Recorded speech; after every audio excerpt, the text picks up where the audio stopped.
the article that I sent you recently about the Socrates paradox of three generations, which was really interesting for to me.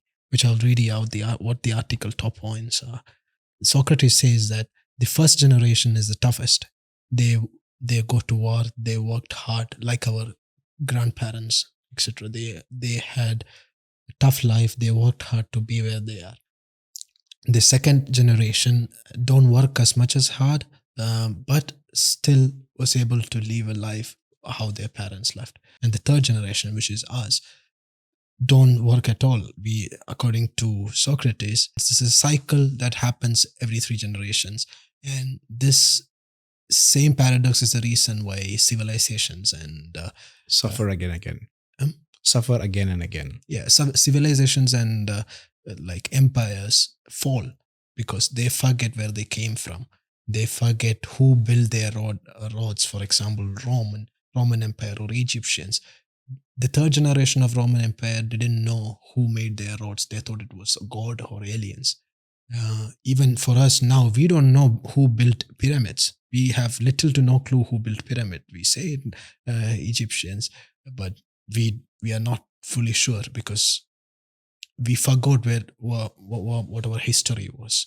We never embraced our history, and we never worked as hard as our grandparents to keep it moving. Do you think in an age where we are interconnected, the difference between Roman Empire or Egyptian Empire is that they were not interconnected with different part of the world or across the world. They were a community bound to that community. They didn't know anything beyond that. But in this age where we are connected across the world, do you think we will ever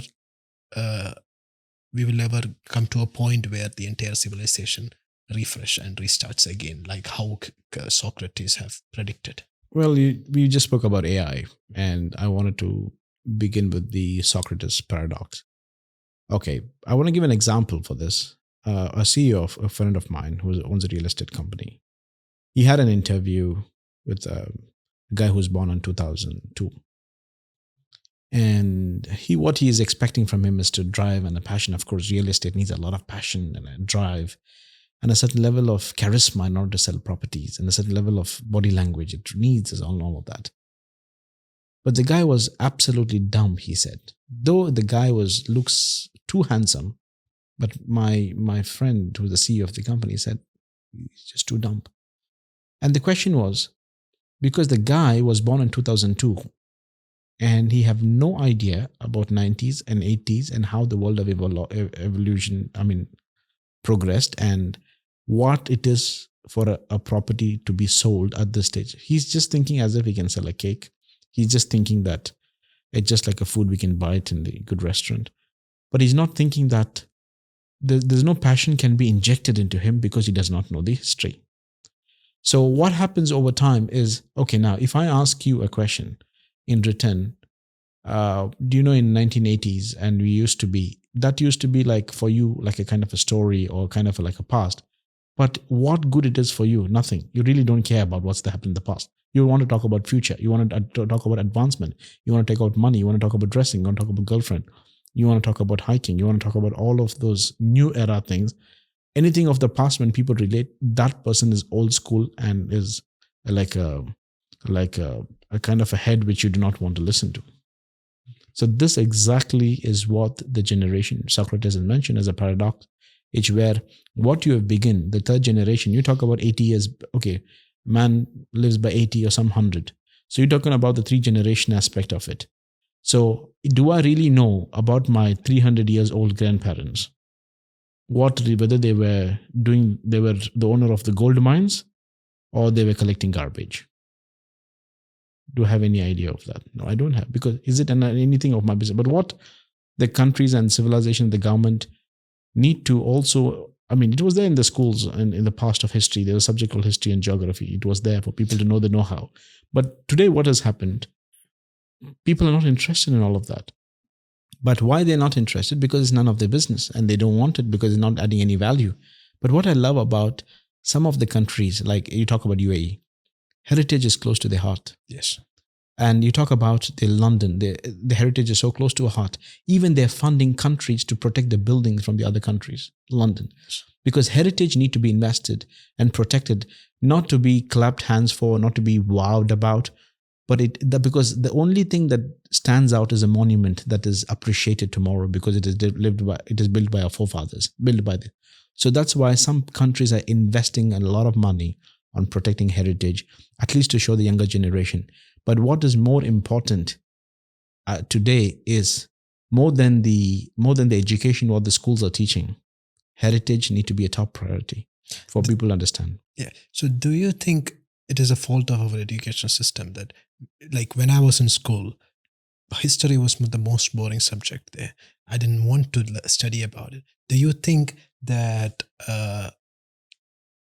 our education system is the reason why we don't embrace our history? Because I know there was history, but I I would personally say I would rather learn about why we should learn history than learn history in our school. I should learn the importance of history and why it should be preserved and should be uh,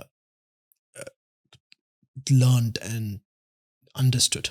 You see, many think education, the syllabus is wrong. Probably they're not updated. Yes, to some extent, yes, you're 100% right. Many syllabuses are not updated to the today's standards of the world. But I tell you what education is all about. Education is not about you knowing geography or you knowing history. Education is all about, as you're growing from one stage to another stage, expanding the capacity of your brain power, making your ability to think, having your sense of a disciplinary factors in your life is what education is all about. But coming back to the syllabus of what people are educated, yes, it's outdated. Many schools are still teaching the outdated subjects. But what's the ideology beyond teaching the outdated? But yeah, are they not going to be produced? But you are the product of your old school that you created 10 years ago. But the guy, if at all they not fail to upgrade themselves, but what would be the product? Just like you. Because that's what they educated. So schools are okay with it. Governments are okay with it. The whole idea is, because if you don't have a set of dumb people, you will never have employees. Our current schooling system is 150 years old, which means we are learning things that we are supposed to learn 150 years old. How can you prepare someone for the future when you are using something that is past expired, something that is not worth anything now? What if I say that those are the schools have created presidents what we have today? True, but can it be outdated tomorrow? Yes, it can be. But the question is, as I told you, schools are there. The education system might be even 1,000 years old. You're talking about Harvard, Cambridge, 1,000 years old university. But the good thing about they have a research R&D to include in their subjects, which can be have new professors aligned according to secular economy. They speak about sustainability in the colleges. All this is embedded between the education system. But we talk about the old system still exists. Yes, it exists a lot. But again, it's not for your real education in terms of for you to be more wise and sensible. It is only for you to enable you to be a person, to be more disciplined and position you to expand your brain capacity to think better. Because you talk about mathematics. We used to hate mathematics. We never used to like mathematics. But if I think about it, those subjects in algebra and all those things were not required. A minus b the whole square by 2ab plus b square by cos theta sine theta. These were not really needed for now for the business sake. But those things, if you look at it, it have actually given a good muscle or a brain exercise for you to think much better. If you'd have been very good in mathematics, your analytics power would be too stronger. By now, you'd have been a better decision maker. But that's what people don't realize today. They think why I should be learning the subject, because even the parents have got into a system, what my son does not like or daughter does not like, why should I be giving education to? So rather give him the subjects what he likes. But what they're losing out is the capacity of somebody.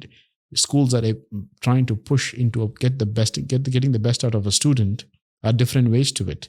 But school methodology, what does the word school means? Is to discipline one. So in order to know that, to discipline one, to school somebody, why we say I need to school him, to structure him. But can you be structured under the parents where you fed you? You'll bite those hands if they've tried to correct you. But school disciplines you. That's why there's a system people still follow the old school for a certain reason.